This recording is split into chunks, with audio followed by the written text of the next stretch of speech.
നമസ്കാരം. ഇപ്പോൾ സമയം നട്ടപ്പാതിരാത്രിയാണ്. പൊതുവെ സിനിമ കണ്ടു കഴിഞ്ഞാൽ ഞാൻ കിടന്നുറങ്ങുന്ന ഒരാളാണ്. പക്ഷേ ചില സിനിമകൾ കണ്ടു കഴിഞ്ഞാൽ അതിൻ്റെ ആത്മാവ് അല്ലെങ്കിൽ ആ ഒരു ഫീൽ ഗുഡ് നമ്മളെ വിട്ടുപോകില്ല. മനസ്സിലിങ്ങനെ ഒരു സുഖമുള്ള നോവായി കിടക്കും. അത്തരമൊരു അനുഭവത്തിലൂടെയാണ് ഞാൻ ഇപ്പോൾ കടന്നു പോകുന്നത്.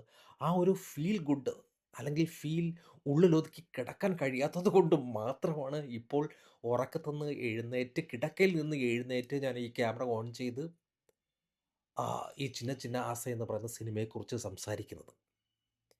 ഒരു 50, 60 വയസ്സ് പ്രായമുള്ള 2 മനുഷ്യർ, മാധവൻ മാഷും ലീലയും വ്യത്യസ്തമായിട്ടുള്ള സാഹചര്യങ്ങളിൽ നിന്നും വാരണാസി എന്ന് പറയുന്ന വിശുദ്ധ നഗരത്തിൽ വച്ച് കണ്ടുമുട്ടുകയാണ്.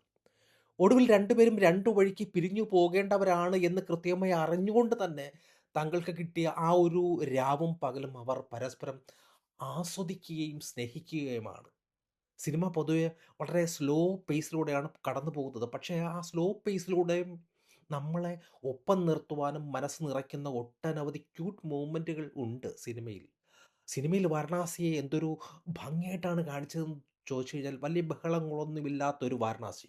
ശാന്തസുന്ദരമായിട്ടുള്ള ഒരു വാരണാസിയെ ക്യാമറ നന്നായിട്ട് തന്നെ പകർത്തി വെച്ചിട്ടുണ്ട്.